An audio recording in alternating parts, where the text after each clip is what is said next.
All right, well, we're coming up to site number 2 here. I do see some so far. I'm going to walk through the fence here. The fence is, looks like it's set up to keep cattle out. Somehow Tricker's actually following it. That's pretty funny. He could have walked right under the boards.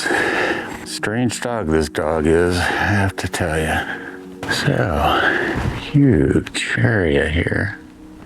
Now I see stuff over this way, but it still seems like an awfully big area for just those. When you get up here, I'm going to walk to the right and then start moseying to the left.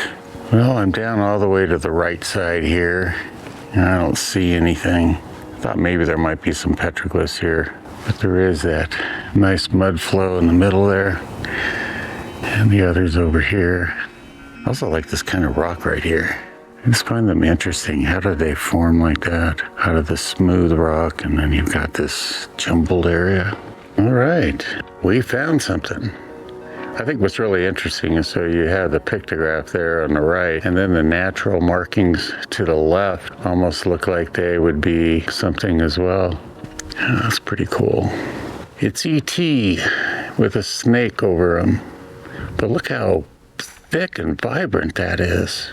You know, for being probably, you know, anywhere from 800 to maybe 1,000 years or more. Let me back it off so we can get the whole thing.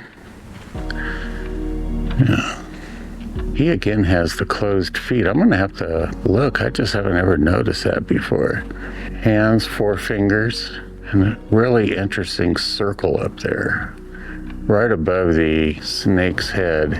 And then over here, that animal form is really interesting because it has fingers like a hand and also has feet very similar to the other form, but it's definitely more zoomorphic, I guess.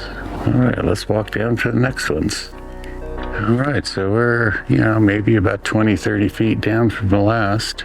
This one we have a form definitely holding a snake. And look at those circles, and they have like kind of the lines behind it just on one side. What we would put for movement if we wanted to show something moving. And the feet. Let me get closer here if I can. So those are interesting forms up there. Almost like horseshoes, then with circles that have little wings or something. Then these little guys, this is kind of a crack up. Don't know what those are supposed to be. This guy's a little more E.T.-like. Again, the head. Very cool. Down to his feet. Again, closed. Boy, maybe I just never paid attention to that. So the area that's fenced off here is fairly large. And these are, you know, pretty close to each other. So I don't know if there's more stuff to be found. So our pictographs were back there. I hiked along the whole way and came up here. Okay, so I'm gonna keep walking along here. Still showing fence behind me, so I don't know why it would be here if there isn't something, but no telling. Well, as you can see, I have come to the end of the fenced off area and I have not found anything else. So the 2 sets of pictographs that we saw kind of right over here to the right. I mean, it's back a little ways from here. It's just that golden hill right over there. It's kind of like you just drive by it and you don't even, you know, kind of realize what is just off the road. However, to get to it, there's no direct way. We had to backtrack all the way back to the road that we had started in the morning. Well, we have stopped here at a petroglyph area, and it's supposed to be dinosaur tracks as well out here somewhere. All right. It's pretty cool. Unfortunately, there's some graffiti on here as well. I like this figure here, right here in the center. It's kind of interesting how, you know, did he have osteoporosis or something? That'd be interesting, wouldn't it? Have something like that depicted in 800,000 years ago or whatever.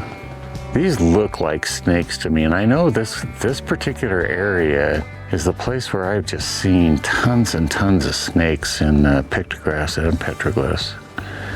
Very interesting here how this is coil-like and then it goes up. All right, go see if there's other panels here. Oh, what do we have here? No mistaking that is a snake, and my gosh, that must be 8 feet long or more, maybe, gosh, maybe 10 to 12 feet long. What's interesting, I know there's another panel down the way. I saw it, Carol was down at it, but over here we have a more modern petroglyphs, I guess. I'm gonna guess that's the U.S. Civil Conservation Corp.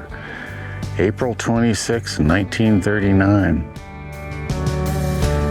Now this circle, I believe they said this was like common of the Fremont people who were here maybe around, was it 1200 AD? Something like that. So I got another panel here. We're gonna head on up over here. All right. Okay, I find this one really interesting. Let me see here, let me get closer. So this animal, center of the frame now, is suspect to me as being old, but this guy, wow, it's obviously a humanistic form. Why the circles? And then almost like a tail there up to the right. And then it almost looks like a lampstand or something down at the bottom rather than feet. And this one. So I think I mentioned the hunting scenes where they kind of would use a canyon, they build like fence and then run the animals in there. And that's the first hit I got on this. But then sort of the main figure, this guy with his arms up, it looks like, you know, almost like some kind of praise or worship or wonderment. Yes, I've been walking down quite a ways now from that last panel, and then I saw this. But it's all by itself, which is really bizarre. Sort of humanoid, maybe zoomorphic even. I don't know. I saw Carol bending down looking at something this way, so I think there might be more out here. I don't think Carol found more petroglyphs in this area. I think she just found some really cool. Pictures of lichen. Yeah.